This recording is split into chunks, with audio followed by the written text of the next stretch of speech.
The story begins not with thunder or war, but silence. In the year 1937, deep within the mist-covered coast of Kure Naval Yard, Japan began constructing something so immense, so secret, that even those building it didn't know what it truly was. Officially, it was known only as Project 797, a name that meant nothing to outsiders, but everything to the men in uniform who whispered it behind closed doors. Japan had already withdrawn from the naval treaties that limited ship size, and now, freed from constraints, it sought to create a weapon that would make the world tremble. Every rivet, every plate of steel that echoed in that cavernous shipyard carried the weight of ambition, fear, and national pride. The goal was clear: to build a warship that could sink any fleet on Earth, even if it had to fight them all at once. By 1938, construction had begun inside an enormous covered dry dock, designed to hide the project from both the sky and foreign spies. The roof alone stretched hundreds of meters, large enough to conceal the growing monster beneath it. Entire teams of workers were assigned to sections of the hull without ever being told what part of the ship they were building. The Japanese Navy had introduced a new kind of secrecy: compartmentalization, decades before it became common practice in espionage. The government told the public that the construction site was a new industrial expansion facility, but the truth was far darker. Within those iron walls, Japan's greatest minds were crafting a battleship that would defy logic itself. The Yamato was to be so heavily armed that no enemy could match it, and so heavily armored that no weapon could destroy it. She would be more than a ship. She would be the very embodiment of Japan's soul. As the skeleton of Yamato took shape, the scale of her design began to defy belief. Her displacement would exceed 72,000 tons, larger than any ship afloat. Her main guns, 3 twin turrets each mounting 18.1-inch cannons, could fire shells the size of small cars over 25 miles. Each shot produced such force that test observers felt the shockwave in their chests. Her armor, nearly 26 inches thick in places, could withstand any known shell or torpedo. But this invincibility came with a cost. The steel, copper, and manpower devoted to Yamato were draining Japan's limited war resources. Even at this early stage, a few engineers whispered concerns. "We are building a god," one of them said, "but gods demand sacrifice." Still, work continued. The emperor himself had approved the design, and the Imperial Navy demanded perfection. Every bolt and beam was inspected by officers who believed that failure to meet standards was not a technical flaw, but a crime against the nation. In August 1940, after years of secret labor, the ship was finally ready to meet the sea. The launch ceremony was unlike any other in Japan's history, because there wasn't one. No civilians were allowed near the dock, no photographs permitted, and no music played. Only a few officers and workers stood in the cold morning light as the ship's massive black hull slowly slid into the water. The sound was unlike anything they had ever heard. A deep, thunderous groan, as Yamato, the largest warship ever built by human hands, touched the sea for the first time. The workers stood frozen, awestruck. One recalled later, "It was like seeing a mountain come to life." To them, it was both magnificent and terrifying. Japan's pride now had a heartbeat, and the nation believed it had built the key to eternal victory. After her launch, Yamato remained hidden in Japan's inland sea, undergoing years of secret testing and fitting. The Imperial Navy considered her too valuable to risk in early battles. She became the flagship of Admiral Isoroku Yamamoto, the mastermind of Pearl Harbor. Yet, even as the world plunged into war, Yamato stayed in the shadows, a sleeping giant built for a war that no longer existed. The rise of air power had already changed the rules, but Japan's admirals refused to see it. They still believed in the myth of the invincible battleship.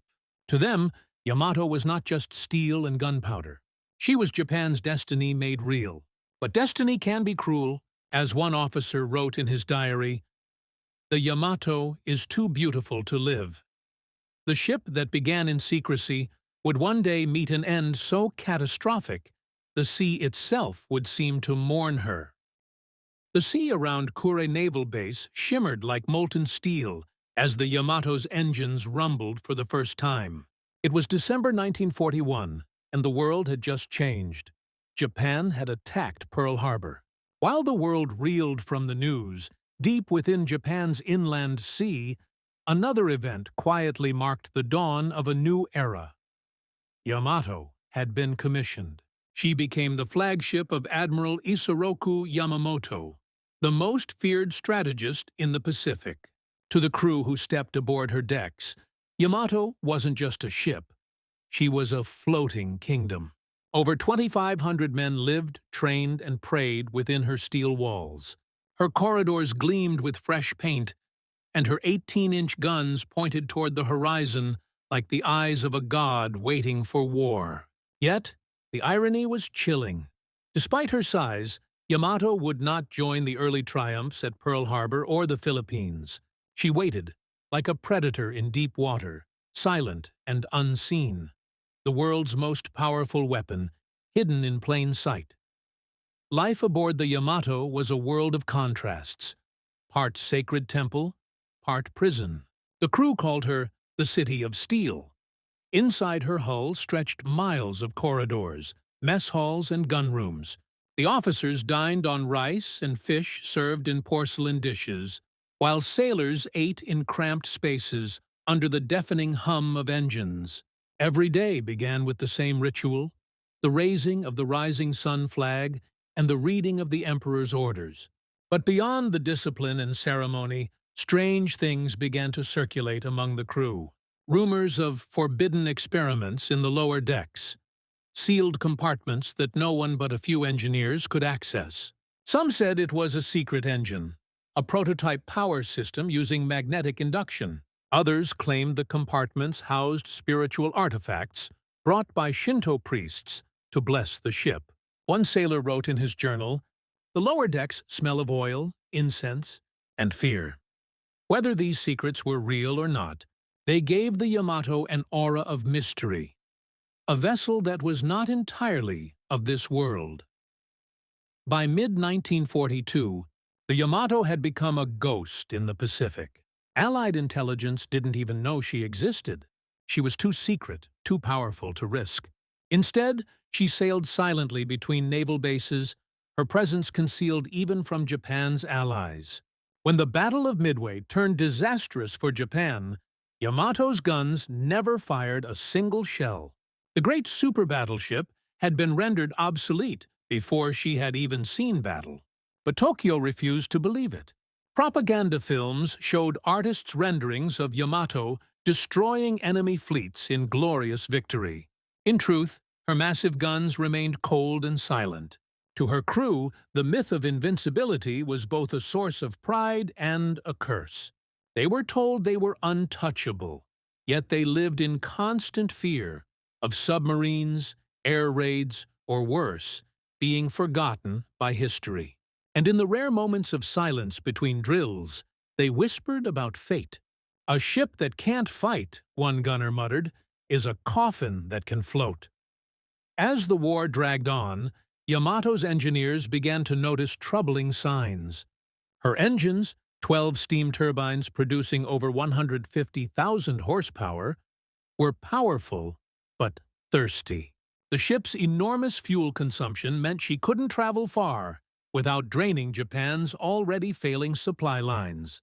More alarming were the vibrations caused when her main guns fired. The recoil shook the entire superstructure, cracking paint and warping bulkheads. Engineers sent reports to Tokyo Naval Command, warning that repeated use could compromise the ship's armor. The response was cold and simple. Yamato does not retreat.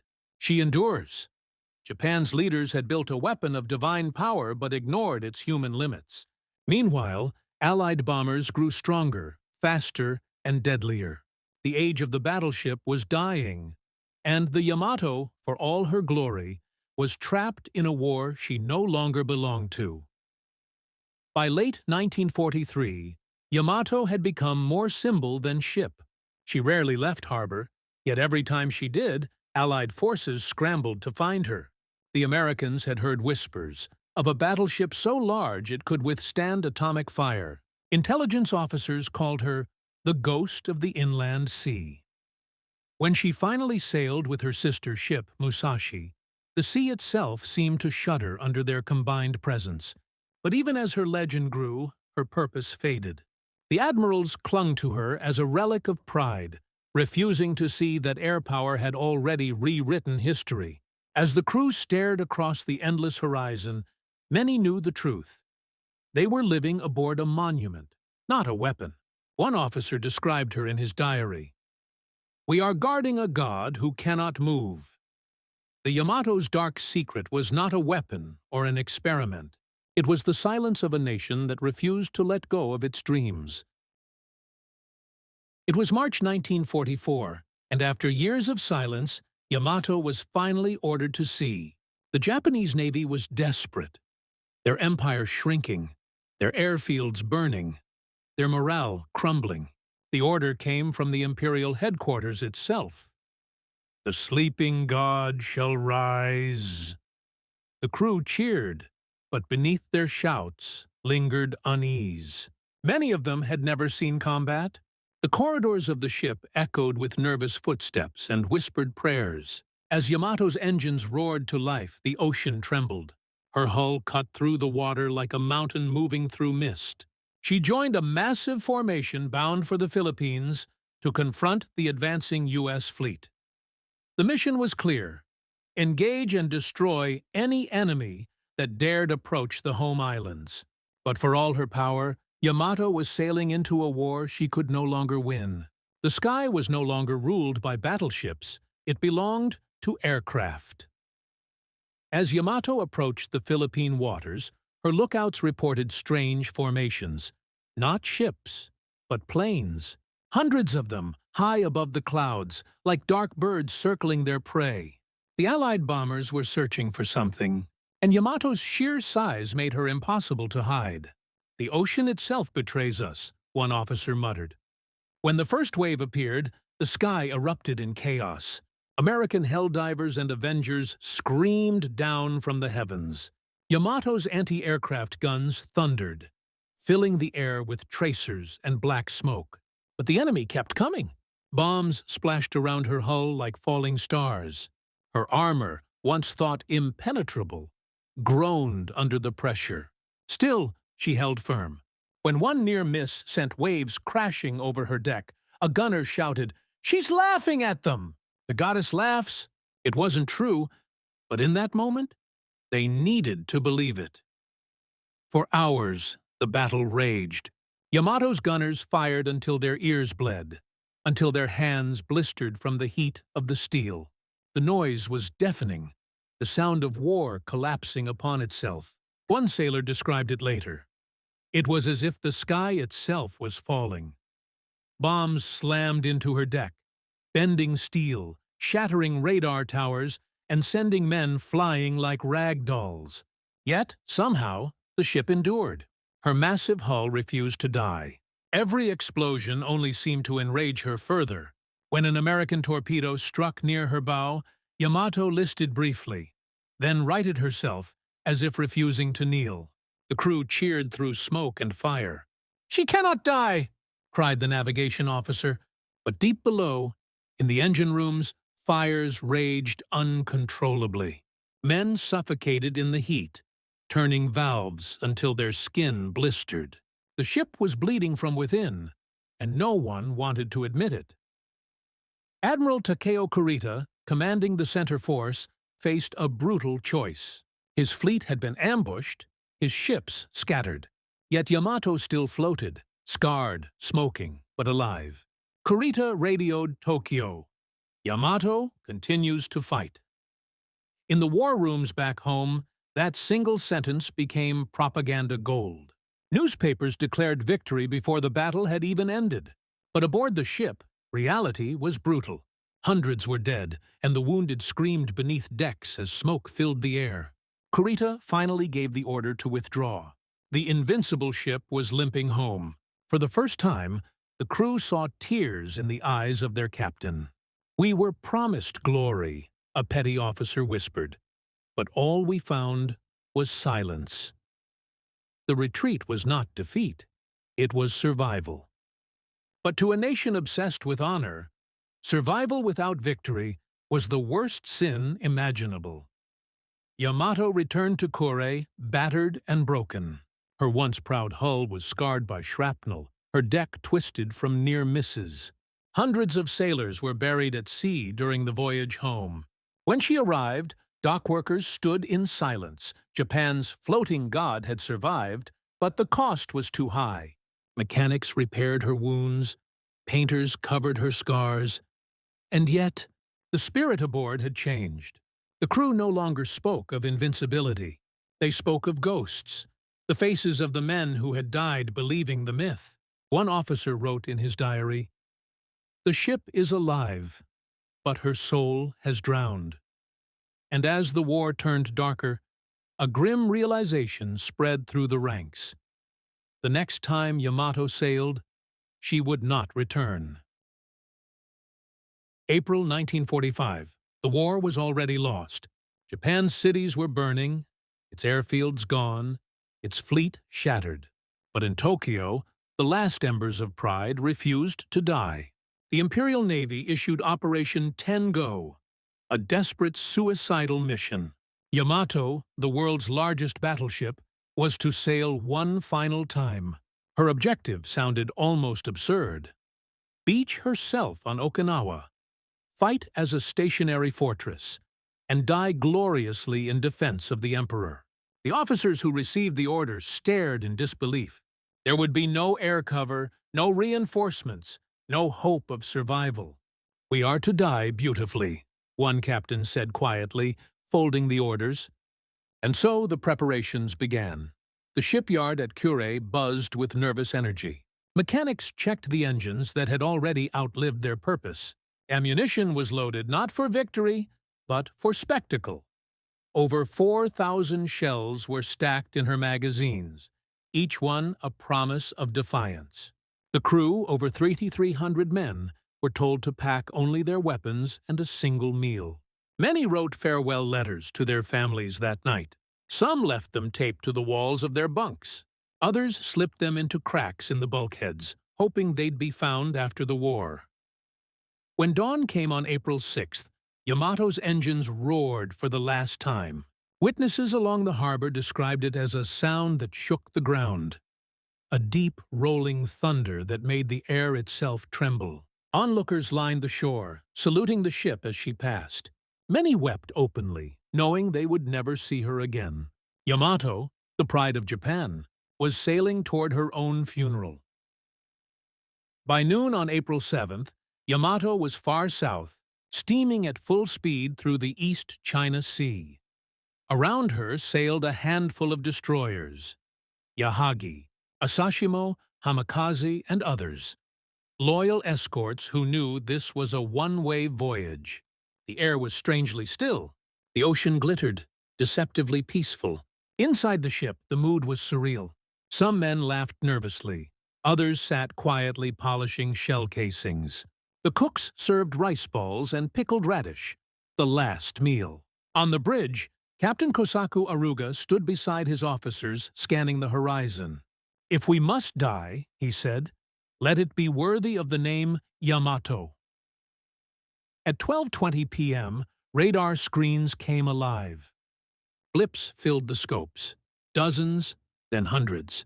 The sky darkened as the first American planes appeared on the horizon. Task Force 58 had found them. Over 400 bombers and torpedo planes, escorted by hundreds more fighters. Yamato's lookouts froze in awe. "The sky, it's full of them," one whispered. Within minutes, the heavens roared with engines. The first bombs fell. Columns of water exploded around the ship, rising higher than her mast. The battle that followed would become one of the most one-sided massacres in naval history. The air was filled with chaos. Anti-aircraft guns spat fire in every direction. The gunners screamed coordinates until their voices cracked.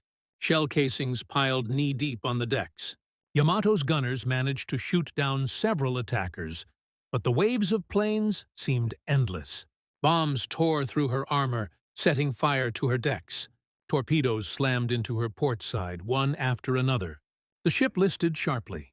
Water poured in, flooding compartments faster than the pumps could handle. Below deck, sailors drowned where they stood, trapped behind sealed hatches. Yet even in those final minutes, Yamato fought back. Her main guns, those massive 18-inch monsters, fired a final defiant salvo. The shells arced into the sky, vanishing into the clouds, never hitting their mark. It didn't matter. The act itself was symbolic, a dying roar from a god brought down by mortals. At 2:23 p.m., a massive internal explosion ripped through the ship. Witnesses saw a column of fire shoot 1,000 meters into the sky, so bright it was visible from over 100 miles away. When the smoke cleared, Yamato was gone. Of her 3,300 crew, only around 270 were rescued. When news reached Tokyo, the government called it a heroic sacrifice. Newspapers praised the crew's devotion, claiming Yamato had sunk dozens of enemy ships. A lie. The truth was darker. The Japanese Navy had sent over 3,000 men to their deaths in a gesture of pride, knowing it would achieve nothing. In the ruins of Kure, families waited for news that would never come. Mothers visited the harbor where the ship had last been seen, leaving flowers in the water. Survivors who returned spoke little. One of them later said, "We didn't go to war that day. We went to the afterlife." The Allies, on the other hand, were stunned by what they witnessed. It took nearly 10 full attack waves and thousands of pounds of ordnance to sink the Yamato. It was a grim demonstration that even the greatest battleship in history could not survive the age of air power. The world had entered a new era, one where machines of the sky ruled over gods of steel. As the sun set that day, oil fires burned across the sea where Yamato had fallen. The waves shimmered with black smoke and orange light, as if the ocean itself mourned. Above, a lone American pilot radioed back to base. "The big one's gone." The words marked the end of not just a ship, but an entire philosophy, that sheer size and power could win wars. The age of the battleship had died with Yamato, swallowed by the sea it once ruled. Beneath 1,200 feet of dark, silent water lies what was once the pride of Japan, the Yamato. Time has stripped away her glory. The grand deck that once glittered under the Pacific sun now lies broken, covered in coral and silence. The ocean floor has become her grave, and the currents move softly around her remains, as though the sea itself cannot bear to disturb her rest. Divers who descend to the site often describe a strange stillness, a feeling that the ocean is guarding a secret too heavy to tell. For decades after the war, her resting place remained a mystery.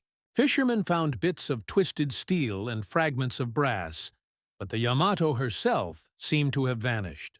When her wreck was finally discovered, she wasn't found standing proud like the legends. She was torn in two, ripped apart by the same explosions that had once lit the sea in fire. Even in ruin, her massive hull spoke of unmatched power and unmatched loss. Every rivet, every gun, every shattered beam whispered the same story. Human pride meeting its inevitable end. Only a few hundred men survived that day, most of them young, many barely 20. When they were pulled from the sea by American destroyers, their faces were burned, their uniforms shredded, their eyes hollow. They had seen their home, their brothers, and their beliefs sink into the abyss. For years afterward, these men spoke little. They felt that surviving was shame, that they had lived while the spirit of Yamato had perished. But time, as always, changed their hearts. As Japan rebuilt itself from the ashes, They began to understand that the Yamato's true lesson wasn't about war, but about humanity. One survivor, standing at the Kure dockyard decades later, wrote in his diary, "She did not die in vain. She carried our pride into the deep, so we might rise again without it." It was a quiet confession, an acceptance that even the greatest of machines cannot outlive the mistakes of men. The sea, they said, does not forget, but it forgives. Today, visitors at the Yamato Museum in Kure walk quietly beneath a massive scale model of the ship, perfectly recreated in every detail. Children stare up at her size, unable to imagine what it was like when she ruled the sea. Old veterans stand silently, some with tears they try to hide. To Japan, Yamato is no longer a symbol of war. She has become a reminder of peace. Her name, once tied to glory, now carries the weight of sacrifice. Even in the digital age, when satellites orbit the Earth and ships run on computers, Yamato's story still resonates. Because at its core, it's not about steel or strategy, it's about people, the ones who built her, who believed in her, and who died with her. It's the story of ambition, tragedy, and the eternal truth that power without wisdom always sinks. At night, near the site of her wreck, fishermen sometimes report a faint glow beneath the waves, bioluminescent algae swirling like stars over her grave. Some say it's just nature, others say it's her spirit. But for those who know her story, it feels like something deeper, as if the ocean itself remembers. The Yamato sleeps there not as a relic of war, but as a monument to the men who followed her to the end. When the waves roll quietly across that spot, they sound almost like a heartbeat, the rhythm of memory that refuses to fade. And perhaps that's her greatest secret, that even in silence, even in ruin, Yamato still speaks. Not with thunder or guns, but with the whisper of the deep, a voice saying that all empires fall, but truth endures beneath the waves.